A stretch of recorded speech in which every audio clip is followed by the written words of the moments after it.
When your own spotter goes on a public podcast and says there is no excuse for what you did, that it is flat out inexcusable, you know the situation inside your race team is serious. And when your co-owner follows that up by going on his own podcast and basically confirming that you intentionally drove into someone while also highlighting a much bigger problem about what this means for your entire season, that is when a bad Sunday at Martinsville becomes something that follows you for a lot longer than one race weekend. That is exactly where Bubba Wallace finds himself right now, heading into the Easter break. And today, we are breaking down every piece of the aftermath.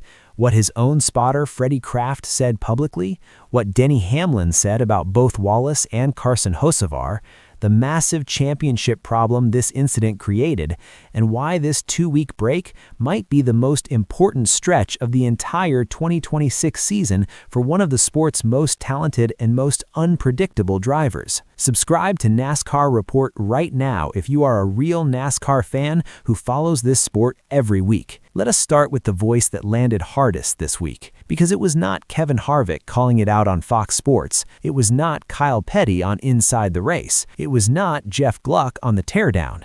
It was Freddie Kraft, Bubba Wallace's own spotter and one of the most respected voices connected to the number 23 team, going on the Door Bumper Clear podcast and saying what a lot of people inside that garage were feeling but not saying out loud. Kraft was direct and unambiguous. He said there is no excuse for what happened, that it is inexcusable, that it was a mistake and it simply cannot happen again. He also addressed the question of whether Wallace meant to hit Hocevar, saying he is going to take his driver at his word that it was a misjudgment, but immediately followed that with the honest acknowledgement that if it was a misjudgment, it was a really bad one. And then he said the thing that tells you everything about the damage done inside that organization. He pointed out that before the incident, Wallace was running 12th to 15th all day, that a quiet, point-salvaging finish was sitting right there for the taking, that they could have walked away from Martinsville with something meaningful.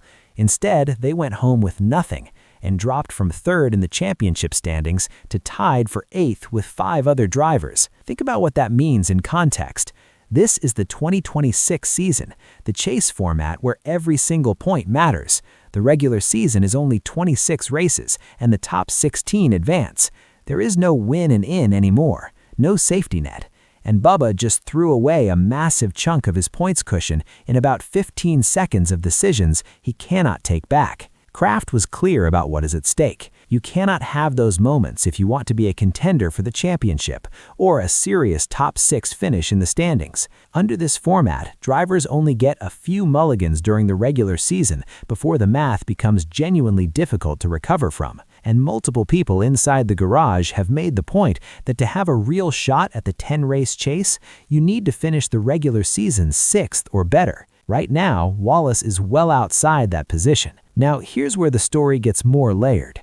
Because the incident itself is one story, the championship damage is a completely different and more serious one. Wallace came into Martinsville having racked up 5 finishes of 11th or better in the opening races of 2026. He was briefly 2nd in the standings earlier in the season. He was running one of the best stretches of consistent racing in his entire Cup career.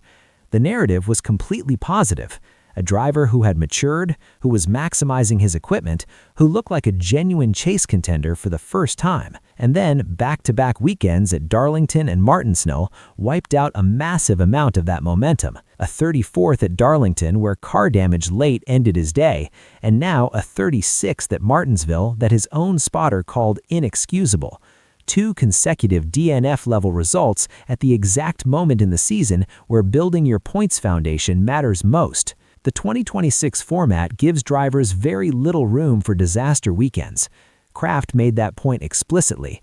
Under the chase format, these moments are brutally expensive because the window to recover is shorter and every position in the standings carries more real consequence than it ever did under the old playoff system. Here is the additional complication Wallace is navigating that nobody is talking about directly, but Kyle Petty already pointed toward at Martinsville. He races at 23-1 Racing alongside Tyler Reddick, a teammate who has won 4 of the first 7 races, who leads the championship by over 80 points, who is being discussed in the same breath as the most dominant early season starts in NASCAR history. That internal dynamic is real.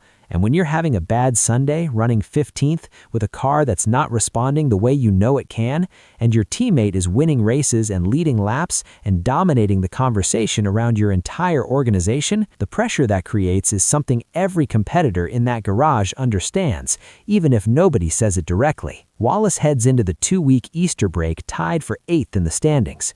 He has the talent and the equipment to recover. 23-1 Racing is one of the best organizations in the garage right now, and the schedule ahead at Bristol and beyond gives him legitimate opportunities to rebuild what the last 2 weekends cost him. But recovery in this format requires clean weekends, consistent finishes, 0 moments where frustration overrides judgment. And heading into that break, the question the entire NASCAR world is asking about Bubba Wallace is simple. Has he actually learned from this? Or is Sunday, March 29th at Martinsville a preview of what happens when the pressure builds again? Drop your take in the comments. Do you think Bubba Wallace recovers and makes the chase? And is Denny Hamlin right that Hocevar's move was a big part of what set this whole thing off? Subscribe to NASCAR Report right now if you are a real NASCAR fan who follows this sport every week. Like the video, hit that subscribe button, and I'll see you at Bristol.